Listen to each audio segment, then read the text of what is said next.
दोनों मैंने आपको बता दी। कौन कौन सी रिद्धि बताई? शुभ तेजस और अशुभ तेजस। ठीक, आगे माँ, तो ये कौन सी है? ये तेजस है। चौथा नंबर विक्रिया। हाँ, वैक्रिक। वैक्रिक समुद्घात ऐसा होता है जो अपने शरीर के माध्यम से हम शरीर को बड़ा बनाकर आगे तक पहुंच सकते हैं। तो आपने वो कथानक सुना ही होगा, विष्णु कुमार मुनि का रक्षाबंधन का, वो कि इस प्रकार से उन्होंने अपने ही सधर्मी बंधुओं की रक्षा करी थी। चौथा, पांचवा आहारक समुद्घात। आहारक। आहारक ये भी एक रिद्धि होती है कि क्या कहलाती है रिद्धि? सुनना, जो लोग स्वाध्याय में नहीं जानते उनके लिए बता रहा हूं। यहां से मस्तक से एक हाथ का शरीर निकलता है, और वो किस लिए निकलता है? मुनिराजों को निकलता है, सबको नहीं निकलता। किस वजह से निकलता है? अगर मुनिराज को मान लीजिए कोई शंका हो गई कि मुझसे ये नहीं बन रहा है, कहाँ जाऊं, तो वो शरीर, एक नया शरीर उत्पन्न होता है, और वो कहाँ जाता है? केवली के पादमूल में जाता है, अपनी शंका का समाधान करता है। हो सकता है मन हो जाए शिखर जी की वंदना करना है, अब यहाँ बैठे हैं तो शिखर जी की वंदना करनी है। हो सकता है तीर्थंकरों के पंच कल्याणक चल रहे हैं, उन पंच कल्याणकों को में जाना है, देखना है तब कल्याण की क्रिया को, केवल ज्ञान की क्रिया को, तो वो शरीर वहां तक जा सकता है। तो ये आहारक समुद्घात कहलाता है। ये आगम का कथन चल रहे हैं, आप समझना, प्रवचन भी हो रहा है और साथ में आपका स्वाध्याय भी चल रहा है। हाँ, आगे केवली समुद्घात। केवली समुद्घात किसको कहते हैं? ये केवली समुद्घात भी हर केवली को हो जरूरी नहीं। वो इसका ऐसा केवली समुद्घात ऐसा आया है कि कोई मान लीजिए केवली है और उनकी उम्र तो हो गए 8 दिन की। उम्र कितनी है? 8 दिन की बची है। अब उम्र 8 दिन की है, लेकिन हो यह रहा है कि कर्म जो है कोई 15 दिन का बचा है, कोई 3 महीने का बचा है, कोई 6 महीने का बचा है। अब उस सब कर्मों को एडजस्ट करके 8 दिन में लाने के लिए एक प्रक्रिया होती है। उस प्रक्रिया में आत्मा के प्रदेश पूरे ब्रह्मांड में फैलते हैं, एक एक स्थान में जाते हैं, और उस स्थान में जाने के बाद उस समय जो है वो शरीर में एक नया शरीर जैसे उत्पन्न हो जाता है। दीदी की शंका थी तो कैसे उत्पन्न होता है? तो अलग से उस समय कार्बन शरीर भी उत्पन्न हो जाता है। औदारिक मतलब उसमें औदारिक शरीर भी रहता है, और औदारिक के साथ साथ दूसरा क्या हो जाता है? औदारिक मिश्र। बहुत बढ़िया, वेरी गुड। औदारिक मिश्र भी हो जाता है, और तीसरा कार्बन भी हो जाता है। तो उसमें एक अवस्था होती है कि सबसे पहले होता है दंड। हालांकि विषय कठिन है, फिर भी बता देता हूं, प्रकरण निकला है। दंड मतलब दंड के समान ऊपर और नीचे। कपाट, कपाट मतलब आजू बाजू में, दंड कपाट। फिर पतर, पतर मतलब आमने और सामने। ठीक, लोक पूर्ण मतलब एक एक हिस्सा, मतलब पूरे ब्रह्मांड में केवली समुद्घात में आत्मा के प्रदेश जाते हैं, और फिर वो सब एडजस्ट होकर वो जितना कर्म होता है वो 8 दिन तक कर्म की उस प्रक्रिया को कर देते हैं, फिर 8 दिन बाद वो मुक्ति को प्राप्त हो जाते हैं। ऐसा ये समुद्घात का प्रकरण है। इस समुद्घात के प्रकरण से आप समझ सकते हैं, तिरस्कार हमने किया, हो गए ना पूरे? हाँ, तिरस्कार हमने किया, उस तिरस्कार का परिणाम क्या है? अगर हमने किसी का तिरस्कार किया है तो भावनाएं जाएगी, सामने वाला दुर्भावनाओं को देगा, सामने वाला हमारे लिए बद्दुआओं को देगा, सामने वाला हमारे लिए गलत धारणा बनाएगा, उसकी मानसिकता हमारे प्रति खराब होगी। और याद रखना, कभी कभी तो ऐसा होता है कि वो जब जब देखेगा, जब जब दुर्भावनाओं को देगा, जब जब भी आपसे मुलाकात करेगा, ताकत उसकी नहीं है लेकिन मन उसके पास है, अपने मन से तो वो दुर्भावनाओं को प्रेषित कर सकता है ना। और अच्छा, ये चलो सब छोड़ो, अपन तो खत्म करते हैं। एक बात आपसे पूछते हैं, आप तो अपने जीवन को टटोल के देखो कि आपकी किसी ने हंसी उड़ाई। देखो, एकदम सच्चा सच्चा जवाब देना, घुमाना नहीं। अगर आपकी किसी ने हंसी उड़ाई, आपका किसी ने 4 लोगों के बीच में तिरस्कार किया, तो उसके प्रति आपके भाव कैसे होते हैं? एकदम सच्चा जवाब देना भैया, देखो ईमानदारी से जवाब है। अच्छे नहीं होते महाराज जी, अच्छे नहीं होते ना, सही में नहीं होते ना अच्छे। अब विचार करना, जब आपका किसी ने तिरस्कार किया, आपकी हंसी उड़ाई, और आपने जब इस प्रकार से किया, तो आप बोल रहे हो कि अच्छे नहीं होते हैं। ये सब बोल रहे हो, मैं नहीं बोल रहा हूं, आप सब बोल रहे हो, एक्सेप्ट कर रहे हो सब लोग। तब फिर अगर मान लीजिए आपके साथ किसी ने कुछ बोला, तो फिर वो दुर्भावनाओं को व्यक्त नहीं करेगा क्या? बोलो ना, हाँ या ना, करेगा ना, करता है ना। तो फिर जब आप विचार करें ना कि हम क्यों ऐसा काम करें, क्यों किसी का तिरस्कार करें, क्यों किसी के साथ इस प्रकार की हंसी मजाक वाला व्यवहार करें? नहीं, बिल्कुल नहीं करना, बिल्कुल भी नहीं करना। ये आज नियम ले लो। अगर आज प्रवचन सुन रहे हो और अपनी समाधि को आप चाहते हो कि हमारा मरण सुधरे, तो हम क्या करेंगे? किसी का भी तिरस्कार नहीं करेंगे। ऐसा कोई काम नहीं करेंगे कि सामने वाला दुर्भावनाएं व्यक्त करे। ऐसी कोई भावना, ऐसा हमारे माध्यम से कोई ऐसा क्रिया प्रतिक्रिया नहीं होनी चाहिए कि वो इस प्रकार से उद्वेलित हो जाए, हमें देखकर उसका खून खोल जाए। ऐसा तिरस्कार पूर्ण वचन, ऐसा तिरस्कार पूर्ण कार्य हम नहीं करेंगे। बोलो मरण सुधारना चाहते हो? बोलो मरण सुधारना चाहते हो? बोलो समाधि मरण करना चाहते हो? तो आज नियम ले लो कि हाँ महाराज जी, आपको हम वचन देते हैं कि दुनिया इधर से उधर हो जाएगी, लेकिन कभी भी हमारे माध्यम से हम किसी का तिरस्कार नहीं करेंगे, हम किसी की हंसी नहीं उड़ाएंगे। बोलो तो सही, अब मरण भी सुधारना है, सुमरण भी करना है, तो कर लोगे? बोलो हाँ या ना? पक्का? पक्का? 90% करेंगे। मैं एकदम प्रैक्टिकली बात आपसे बोल रहा हूं, सुनना मेरी बात को बहुत अच्छे से, ध्यान से सुनना। ये भी एकदम सही बात बोल रहा हूं जो लोग मुझसे आके बोलते हैं। क्या होता है, माता पिता जितने उतने सुनना, आप माता पिता हो बहुत अच्छी बात है, आप सास ससुर हो बहुत अच्छी बात है, लेकिन जब आप अपने छोटे अधीनस्थ को डांटते हो, चिल्लाते हो, फटकारते हो किसी गलती की वजह से, तो वो तिरस्कार समझता है। वो उसको क्या समझता है? मेरी इज्जत समाप्त कर दी, मुझे सबके बीच में क्यों डांटा, मुझे सबके बीच में नहीं बोलना चाहिए। देखो आप बड़े हो ना, मैं निश्चित मानता हूं आपका कर्तव्य सामने वाले को समझाने का, बहुत अच्छी बात है कि, पर अगर आप इतना सा नियम ले लो कि जब मुझे समझाना है तो समझाने के लिए मैं क्या करूं? अकेले में बात करूं। जब आप अकेले में समझाओगे ना, वही प्रकरण पॉजिटिव हो जाएगा। आप विचार करना, नहीं तो वही क्या हो जाएगा? पूरा नेगेटिव हो जाता है।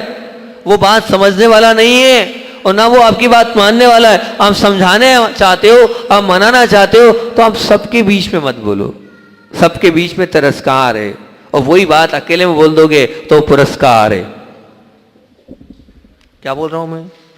वही बात सबके बीच में बोलोगे तो तिरस्कार है, और वही अकेले में बोल दोगे तो पुरस्कार है। उसको पुरस्कार दे दिया आपने एक प्रकार से, और सबके बीच में बोलकर तिरस्कार कर दिया आपने। आप पुरस्कार दो, तिरस्कार वाला जीवन मत जियो। आपको पुरस्कार देना है, अकेले में बुलाओ, अकेले में बिठाओ, अकेले में समझाओ, वो पुरस्कार हो जाएगा। उस पुरस्कार से एक बात बताओ, जब पुरस्कार मिलता है, जो देता है ना उसको भी प्रसन्नता होती है, और जो लेता है ना उसको भी प्रसन्नता होती है, दोनों को प्रसन्नता होती है। देखो रात को हमारे यहाँ किसी तालिया फोटो खींचती है, खट खट। कहाँ है के सरकार? नहीं आया क्या? के सरकार फोटो खींचो, पुरस्कार जब मिलता है तो फोटो खींचती है, और तिरस्कार होता है तो फोटो खींचेगी क्या? बताओ। तो निश्चित रूप से मानना, अकेले में समझाओगे वो बहुत बड़ा पुरस्कार है। वो सामने वाला अपने आप को अहोभाव से मानेगा, अकेले में मुझे बहुत अच्छी बात समझा रहे हैं, निश्चित रूप से मेरे भले की बात बोल रहे हैं, तभी तो जो है मान के चलना, वो आपकी बात को स्वीकार करेगा, नहीं तो वो निश्चित आपकी बात को नहीं मानेगा। गलती हो रही है। जितनी सासू माएँ, मैं सबसे कहता हूँ कि आप अपनी बहुओं को डांटो नहीं, आप अपनी बहुओं को तिरस्कार मत करो, क्योंकि होता यही हैगा कि चार लोगों के बीच में आप जब बोल देते हो तो वो जो है सहन नहीं कर पाती है, और फिर एक बहू ही 24 घंटे सासू के लिए दुर्भावनाएं ज्यादा व्यक्त करती है। कड़वा वचन है लेकिन सच्ची बात बोल रहा हूँ। अरे 10-20 बहुएं होंगी ऐसी, यहाँ जितनी बैठी है 10% मैंने मान ली, जो 20% मान ली, 25% मान ली, 70% बहुएं दुर्भावनाएं सासू के माँ के प्रति व्यक्त करती होगी, क्योंकि सासू माँ ही अच्छी नहीं है, वो सब लोगों के बीच में डांटती होंगी, तो निश्चित रूप से जब वो सासू माँ इस प्रकार से व्यवहार करती हैं तो वो बस होता ही है, और हो ही रहा है ये, और उसी के कारण जो है सब कुछ मामला बिगड़ रहा है। आप ही अपनी समाधि बिगाड़ने के लिए गड्ढा खोद रहे हैं, अपनी बहुओं को डांट रहे हैं, तिरस्कार कर रहे हैं, और वो दुर्भावनाओं को व्यक्त कर रही है, और आपकी समाधि बिगड़ रही है। अरे भैया 2-4-5 केस छोड़ दो ना, 2-4-5 ऐसे हिला रहे हैं, बाकी दूसरे तो नीचे मुंह करके बैठे हैं ना, बाकी दूसरे तो नीचे मुंह करके बैठे हैं। सच्ची बताओ, नहीं होता है ऐसा? मन खराब नहीं होता है? नहीं करते हम ऐसा? तो दुर्भावनाएं नहीं जाती है? जाती है, मान के चलना होता है इस प्रकार से। आप सबके बीच में नहीं करो, सबके बीच में आप नहीं करोगे तो बहुत अच्छा काम हो जाएगा। आप मान के चलना, सामने वाले का भी जीवन मंगल में बन जाएगा और आपका जीवन भी मंगल बन जाएगा। इतना सा नियम ले लो। चलो ठीक है, डांटना है, फटकारना है, चिल्लाना है, समझाना है, तो आप कब करोगे, कहाँ करोगे, कब करोगे? मान लोगे? इतना सा नियम मान लोगे? इतना पेशेंस है? इतनी ताकत है इतनी ताकत? अरे बोलो तो हाँ या ना, पक्का? बहुत अच्छी बात है। अगर आप अकेले में बोल लोगे तो निश्चित रूप से बहुत हमारे जीवन में अच्छाइयाँ आती चली जाएगी और हमारे व्यवहार में मधुरता आती चली जाएगी, सुमधुर व्यवहार बनते चले जाएंगे।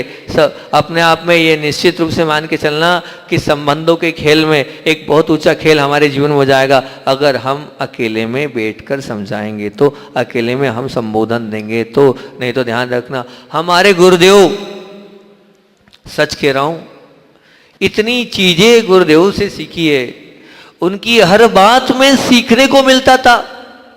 उनका पूरा जीवन, हर क्षण, हर पल सिर्फ एक हमारे लिए शिक्षा देने योग्य बातें वो करते थे। उन्होंने अपने जीवन में किसी से गलती हो जाती थी, कभी भी सामूहिक रूप से डांटा नहीं उन्होंने। सच कह रहा हूं, बहुत करीब से गुरुजी के साथ रहा हूं। अगर कुछ पहले बताना भी हो तो वो क्या सामूहिक रूप से बोलते थे, सामूहिक सबको बता देते थे। अब जिसको समझना है वो समझ ले। और कई बार तो उनका सामूहिक उद्बोधन भी क्या होता था कि आचार्य श्री ने मान लो किसी एक को समझाना है, पर होता क्या था, एक को समझाते समझाते पूरे संघ, जिनने जो नहीं भी पकड़ में आ रहा है वो भी उद्बोधित हो जाता था और वो भी कहता था भैया गलत किया, मैंने गलत किया। वो गुरुदेव के पास आता था। गुरुदेव सोचते थे मैं समझा एक को रहा था और 10 केस नए उभर के आ गए। मैं समझा एक को रहा था, बता एक को रहा था, लेकिन 10 लोग उससे पवित्र हो गए, पावन हो गए और उन्होंने अपने आप को अच्छा बना लिया। ये कितनी अच्छी गुरुदेव की कला थी। और बहुत बार तो पूज्य गुरुदेव क्या करते थे, मैं अपने आप को बताता हूं, मैंने अपना उदाहरण स्वयं का बताया था। गुरुदेव जितने बड़े लोग हैं सुन लो कान खोलकर, प्रवचन बड़ा हो रहा है, बता दूं नहीं बताऊं, है हो जान दो, कोई दिक्कत नहीं। अब आज देखो, आज शुद्ध भोजन तो बनना नहीं है ना, शुद्ध भोजन तो बनना नहीं है, तुम्हारे लिए बनना, हमारे लिए नहीं बनना है। तो आकुलता व्याकुलता तो नहीं है ना, दुकान की आकुलता तो नहीं मिंटू लाल जी को, पंचायत की आकुल नहीं, तो फिर पूछ ले 10 मिनट और अपन ले लेते, नहीं तो उनको जाना हुआ राजनीति करने। तो हमें अपना, मैं बहुत बार सुनाता हूँ, मेरा फेवरेट मतलब कहना चाहिए संस्मरण है ये, बहुत बार मतलब कि यहाँ भी सुना चुका हूँ। पूज्य गुरुदेव जितने बड़े हैं उनके सुनने के योग्य। पूज्य गुरुदेव जो है ना, हमेशा कहते नहीं थे, करते थे। पूज्य गुरुदेव कहते नहीं थे, क्या करते थे, करते थे। और करने के माध्यम से वो अपने आपको बताते थे कि आपको इस प्रकार से करना है, और फिर उसके बाद अपने आप व्यक्ति सुधर जाता था। पहले आप तो सुधरो, तब वो अपने आप सुधर जाएगा। जितने माता पिता मुझसे बोलते हैं कि महाराज जी मोबाइल में लगा रहता है, दिन रात वही चलाता है, तो मैं सबसे पहले माता पिता से एक बात बोलता हूँ, मैं बच्चे से बोलता हूँ, बेटा बहुत अच्छा 2 मोबाइल रख ले। अरे महाराज उल्टा, में हम आपको लाए तो मोबाइल छुड़वाने के लिए और आपके 2, तो मैं कहता हूँ अगर छुड़वाना है ना पहले आप छोड़ो, छुड़वाना है ना पहले आप छोड़ो, पहले आप नियम लो कि हम मोबाइल का प्रयोग कम से कम करेंगे। आप तो पहले कटिबद्ध हो, पहले आप तो अपने आप को मान लो कि नहीं हम मोबाइल को इस प्रकार से प्रयोग करेंगे, तब कहीं जाकर वो बच्चा सुधरेगा। नहीं तो ध्यान रखना वो बालक नहीं सुधरने वाला। अपने आप को आप सुधारना चाहते हो, अपने बच्चे को सुधारना चाहते हो, तो पहले आप कटिबद्ध हो, तब आप निश्चित रूप से मान के चलना वो भी कटिबद्ध हो जाएगा, वो भी सुधर जाएगा, उसका जीवन में मंगल और पावन बन जाएगा, वो अपने जीवन में अच्छा कर लेगा। और आचार्य श्री वही करते थे। आचार्य श्री जी अपनी चर्या के माध्यम से सुधारते थे। कैसे सुधारते थे? कैसे? बोलकर नहीं, करके। आप चाहते हो बच्चों से मोबाइल छुड़ाना, आप पहले उनके सामने प्रयोग बंद कर दो। तो अपने आप, मैंने वहां गुलामगंज में उदाहरण दिया था आपको, किसका? दर्शन भैया, इतना बड़ा व्यक्तित्व। सोचो 40 बड़े बड़े शोरूम के मालिक और छोटी मोटी हस्ती नहीं है, महाराष्ट्र की बहुत बड़ी हस्ती वो अपने आप में हैं। इतने सारी फैक्ट्रियां उनकी, इतना बड़ा सब कुछ सेटअप है उनका, हजारों कर्मचारी उनके, और उन्होंने क्या किया, उन्होंने ये प्रवचन सुनकर किया था कि जैसे आपने महाराज जी आपने बोला था ना कि अब पहले अपन सुधरो फिर बच्चों को सुधारो। उन्होंने मेरी बात को स्वीकार किया और उन्होंने वो वाला मोबाइल रख लिया, छोटे वाला कीपैड वाला मोबाइल उनके पास था। लोग विश्वास नहीं कर रहे थे, मैंने गुलामगंज मंदिर में उठवाया, मैंने बता दो भैया या लोग देख लें, देखो कितना बड़ा व्यक्तित्व है, हमारे पास बहुत काम है, हमारे पास बहुत लोड है। आपसे बढ़कर लोड हो गया क्या? विचार करना, 2000 व्यक्ति, 1500 से 2000 कितने लोग तो उनके काम करने वाले वर्कर्स हैं, 40 शोरूम चल रहे हैं, कितने सारे उनके बड़े बड़े काम हैं, और व्यक्ति की पेट से अपने आप को मैनेज कर रहा है। लेकिन अब हम स्वयं बच्चों को सुधारना तो चाहते हैं, लेकिन हम स्वयं सुधर नहीं रहे हैं, तो कहां से बच्चे सुधरेंगे? पूज्य गुरुदेव का मैं आपको बता रहा हूं कि जब आचार्य भगवान किस तरफ आए, बुंदेलखंड में आए, तो जगमोहन लाल जी शास्त्री पंडित जी साहब, देखो मेरे इस बात को जितने बड़े लोग हैं बहुत कान खोलकर सुनना, ठीक है ना, मेरा फेवरेट संस्मरण सुना रहा हूं मैं, कि पूज्य गुरुदेव जब बुंदेलखंड में आए तो जगमोहन लाल जी कटनी वाले वो उनके दर्शनार्थ पहुंचे कि एक नया नया बालक जो है वो आचार्य बना है और बहुत सुंदर दिखने में, बहुत अच्छी चर्या है। और जगमोहन लाल जी बड़े पंडित जी जब वहां पहुंचे, गए एक दिन के लिए थे, बड़े प्रसन्न हुए, गदगद भाव से 7 दिन रुक गए और बहुत सारे प्रश्न उत्तर हुए। और जब प्रश्न उत्तर के बाद जब गुरुदेव को नमोस्तु करके आने लगे, तब उन्होंने कहा आचार्य महाराज बहुत अच्छा लगा, एक बार एक ही दिन के लिए आए थे लेकिन बहुत अच्छा लगा, लेकिन एक शिकायत आपसे कर रहा हूँ। क्या? हालांकि अच्छे की हिम्मत नहीं होती गुरुदेव के पास, वो तो बड़े पंडित जी साहब थे जिन्होंने धवला आदि की टीका लिखी है, जिन्होंने समय सार कलश का अर्थ किया है, वो जगमोहन लाल जी शास्त्री बड़े पंडित जी के नाम से पहचाने जाते हैं। उन्होंने कहा आचार्य श्री जी आप इतने सुंदर हो, काया से कितने सुंदर हो, यूं ही आपके आगे पीछे जनता घूम रही है, सब कुछ आपके पास है और इतने सारे शिष्य आपके पास है, अब आप किस रिद्धि सिद्धि के चक्कर में उलझे हो? अपने शरीर को शरीर समझो, अपनी काया को काया मानो, इससे आगे तक आपको धर्म ध्यान करना है। आप 30, 40, 50 अभी जैसा नहीं है, पहले गुरुदेव 50-50 किलोमीटर चलते थे, इस काया से 50-50 किलोमीटर चलते हो, आते हो और सीधे खड़े हो जाते हो सामायिक करने के लिए। ये कौन सा तरीका है? आप क्या चाहते हो, अब क्या चाहिए आपको? तब पूज्य गुरुदेव का जवाब ये था, वो जितने बड़े लोग हैं ना सबको कान खोलकर सुनना चाहिए। क्या गुरुदेव ने कहा था? गुरुदेव ने यही बात बोली थी, ये सामायिक मुझे कोई रिद्धि सिद्धि के लिए नहीं कर रहा हूँ, ये 2.5 घंटे की सामायिक अगर आकर 50 किलोमीटर चल के कर रहा हूँ, इसलिए कर रहा हूँ कि मैं 2.5 घंटे खड़े रहूँगा तो मेरे जितने शिष्य हैं वो 1 घंटे बैठ कर सामायिक करेंगे, और मैं 1 घंटे बैठ के करूँगा तो मेरे शिष्य लोग लेट के करेंगे। ये सामायिक मैं सिर्फ अपने शिष्यों के लिए, मेरा परिवार में घर का बड़ा सदस्य हूँ, मेरी जिम्मेदारी है, मैं उस जिम्मेदारी को, उस कर्तव्य को निभा रहा हूँ, मुझे कुछ नहीं चाहिए, उस जिम्मेदारी और कर्तव्य से एक सब लोगों को संदेश दे रहा हूँ।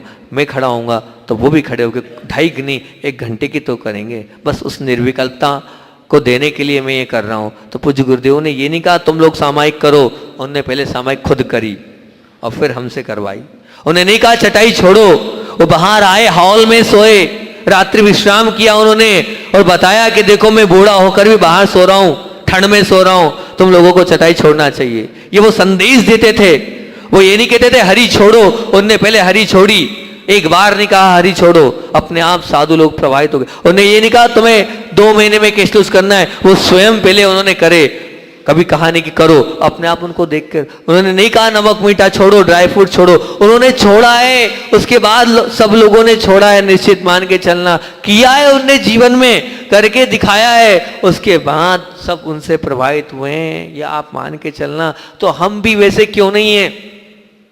हम भी तो गुरुदेव को मानने वाले हैं, हम भी तो उन्हीं की पूजा करने वाले, आराधना करने वाले। अगर वैसे बनना है तो हम पहले करें, उसके बाद उद्बोधन दें।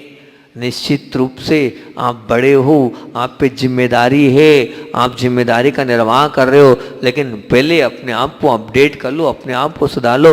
आप सुधर जाओगे तो आपको देख के वो अपने आप सुधरेंगे।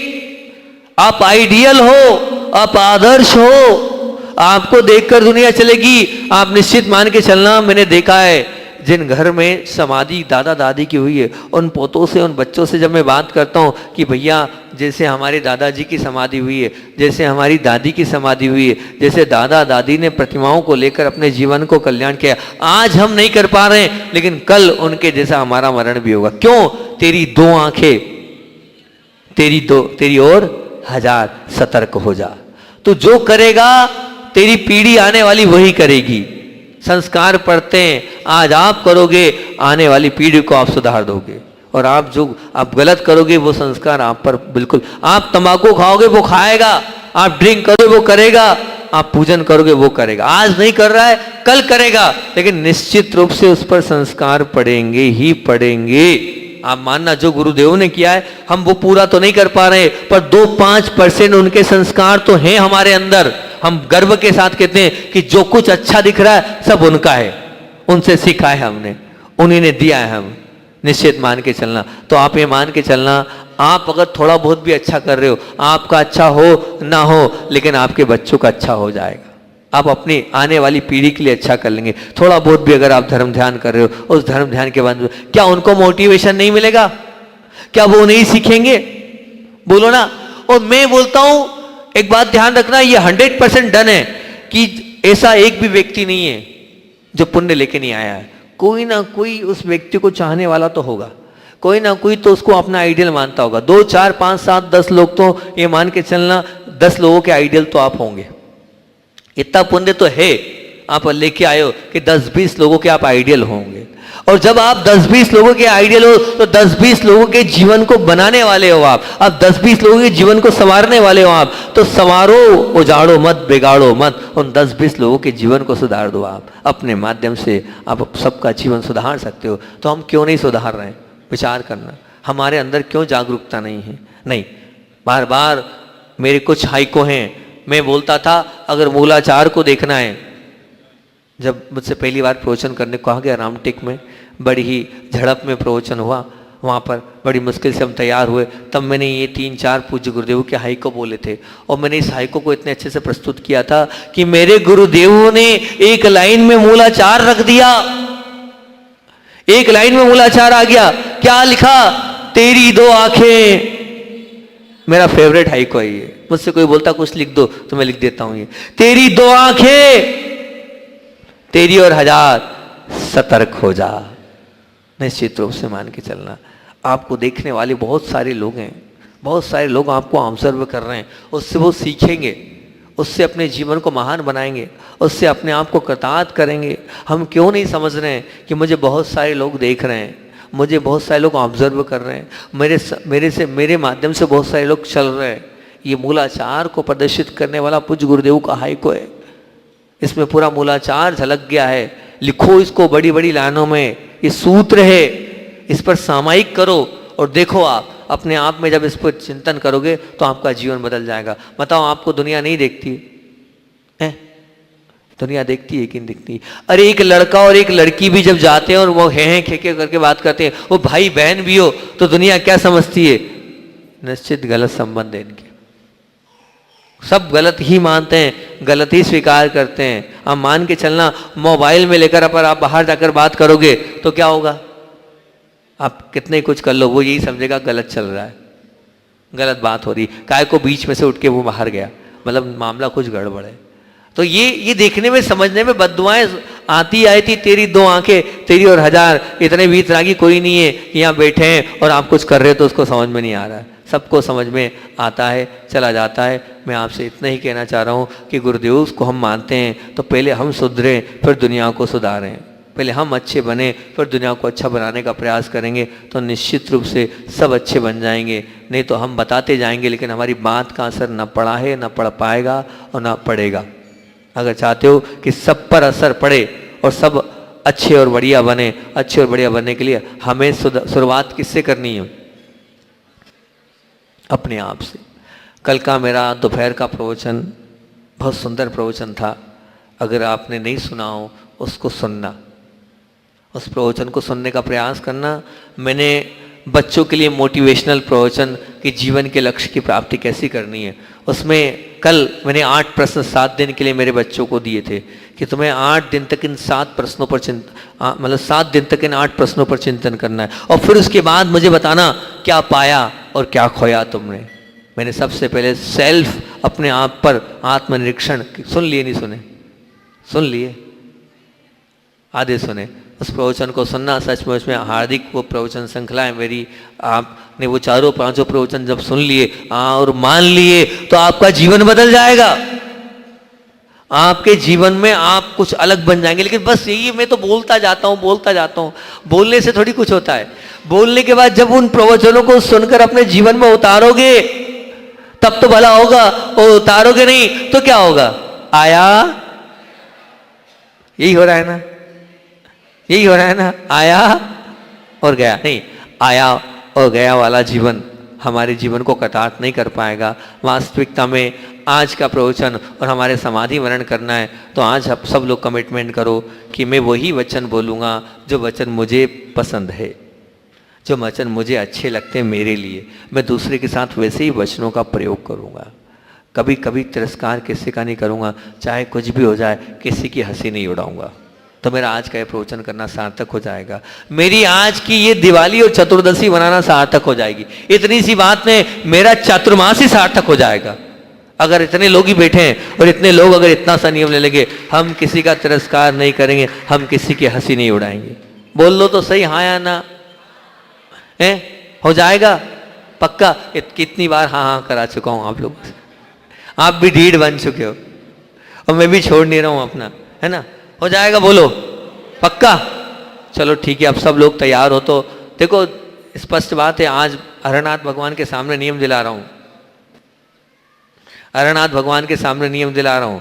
सब लोग ध्यान रखें क्योंकि मेरे को आप सबकी चिंता है। सबकी समाधि मुझे अच्छी कराना है, सबका मरण। और ये मरण वाला देखो, बाकी सब तो हो जाएगा। मैं आपको बता रहा हूं कि बाकी सबको तो आप, और भी जो आगे कारण आ रहे हैं शायद उन सबको भी आप एक्सेप्ट कर लोगे ये, पर ये वाला जो कारण है ना, ये वाला बड़ा कठिन कारण है।